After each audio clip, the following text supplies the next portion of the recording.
Hello YouTube, this is Morgan Airspeed Prime here with my next YouTube video. This is going to be my next Transformers Prime Beast Hunters episode review. And today I'm going to be reviewing 310, obviously episode 10 of season 3, which was titled -1. So overall, I thought this was a pretty good episode. I think it was a slight drop in quality compared to the last few, basically episodes since Rebellion.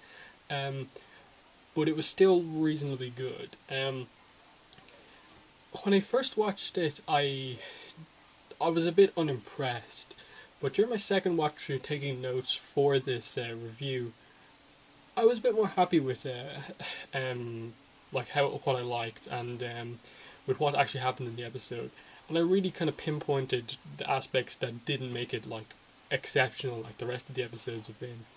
But I'll just get into some of those talking points now. One of the main reasons that this episode wasn't on the same level, I think, to the last few was you didn't have as many moments of really good interaction between the characters.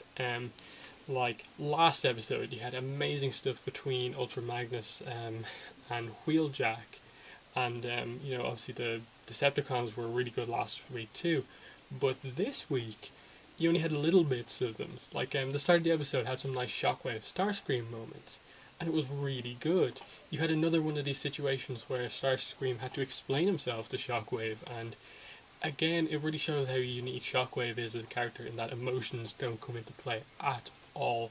If he is a logical explanation for why Starscream nearly had him killed as part of the plan, he's fine with it, and I love that. That was very unique, and it continued their kind of feud that's been going on as well. I like that.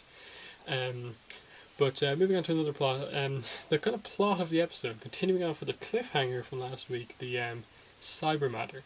It was explained why it was all kind of chaotic and kind of completely random in that the synthetic energon formula that Knockout has right now is incomplete, and that's what caused it to be so all over the place and just kind of pointy, spiky.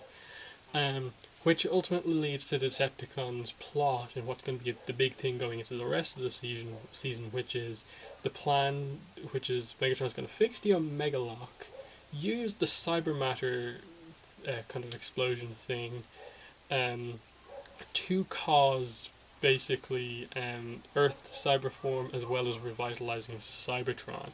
And he wants this because he sees the Earth and Cybertron as connected.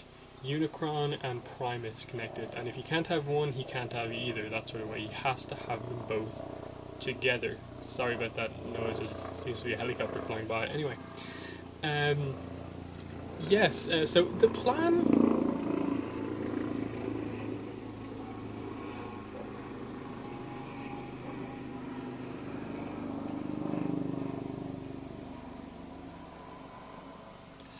The plan overall I really liked. It's an interesting plan.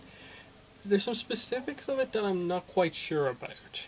Okay, so the plan is to fix the Omega Lock using human technology. But if they fix the Omega Lock, why did they even need the synthetic energon to create the cyber matter? Because didn't the Omega Lock create it on its own? Also, the Omega Lock seemed to be powered on its own. So why do they need a power source as well? So I'm a bit confused here about what exactly they're doing to the Omega Lock, seeing as they apparently want to use it for the same use as it was initially planned. The only explanation I can come up with is that the Omega Lock is damaged enough that they can fix it enough to make it like work, but they can't fix like what it originally had in that like automatic kind of fuel. It would create cyber matter itself and it would power itself, so they have to supply that themselves. There's only so much of it they can fix, and that's just enough to make it work. That's the only way I can explain that, and I think that the episode didn't do the best job at really explaining kind of in detail what exactly they're doing with the Omega Lock, because it seemed to do everything on its own last time, because the keys are still in it. Optimus just put a sword through it, so like if they fix it, what's the problem? Why do they need the synthetic energon? Because the cyber matter they created at the end of the last episode seems to be the exact same as the tower, Dark Mount, which was created at the end of last season. So I'm a bit confused. But anyway, moving on. Ultra Magnus got his new hand claw thing, and it was interesting in that it was functional, but it wasn't anything fancy. It worked, but he didn't have the same level of control as his other hand. It also appears that because of this, he can't transform that hand into a gun anymore because he was only using one. So that's interesting. There was a kind of subtle plot throughout the episode, subtle interaction between Magnus and Wheeljack, and that Wheeljack really respects Magnus for, I suppose, wanting to get back out there, not kind of lingering over his injury too much, wanting to get right back out there. And Wheeljack even speaks up for Magnus the second time to make him go out, kind of going over Ratchet to get him kind of approved for the mission. And I like that. It was just a subtle thing there to show that they have a bit more respect for each other now, and I like that. There's a little interaction here that I didn't really like, and that was when Smokescreen kind of randomly tried to compliment Bumblebee, but then insulted him over the voice. That was weird, in that, like, I don't know why it was there, because you seem to really hint that. This episode hinted at a lot of things, like the whole Soundwave speaking thing was hinted at throughout the whole episode, but they also did it here with the other character who can't speak. So to me, this episode is kind of hinting at Bumblebee eventually getting his voice box back, kind of. Though if it was just a joke, it was pretty annoying, because Smokescreen's been growing up kind of this season, and then he does this, and it's just this kind of almost backwards development that they did with Smokescreen, and it kind of made no sense for me. So that was a kind of negative at the episode I had. Next up, Predaking. Predaking, apart from the fight at the end, did have some interesting moments.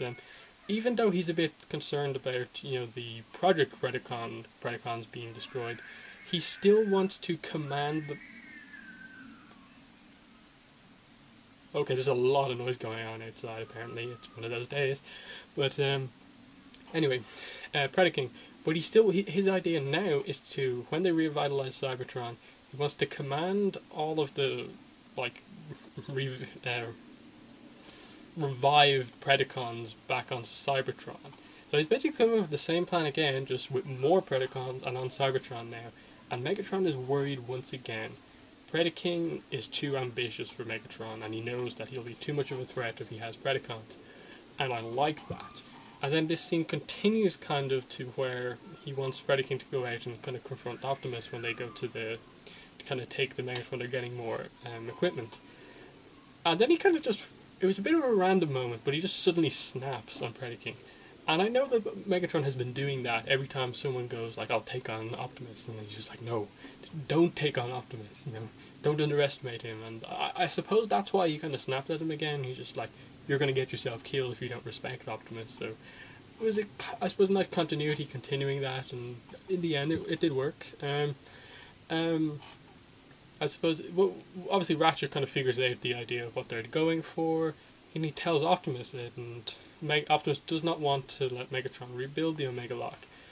One, for the protection of Earth, and also, as he explained last season, if he's the one to revitalize Cybertron, he'll be the one, in terms of a political type thing, be considered a hero, and that he doesn't want that to happen. So there's a nice little bit of character stuff from Optimus referencing last season as well. Then, I suppose we go into the final moments of the episode. The big thing being the Autobot captures Soundwave, but Laserbeak escapes. Now, they set up throughout the whole episode, once they get him in here, that, Raph says, he doesn't even have a face. Miko says, does he even speak? He can't speak. Now, we know that he has a vow of silence, because I think Starscream said that a few episodes ago. So we know that he can speak, he just chooses not to. So everyone's been waiting for this, and they obviously are interrogating him. He's saying nothing. He remixes Optimus' voice when he questions him. He puts up a kind of troll smiley face, which was funny. And then when Ratchet's basically about to link into him, download his data, when he deletes it all and then speaks and says Soundwave superior, Autobots inferior in a kind of G1-esque voice. Now, I didn't really have much of a problem here. I thought it worked reasonably well, Soundwave speaking here and what he said, in that they did kind of play him up in this episode as a bit of a kind of like a troll. He's just like, oh, I'm going to speak now, and this is what I'm going to say. I'm better than you.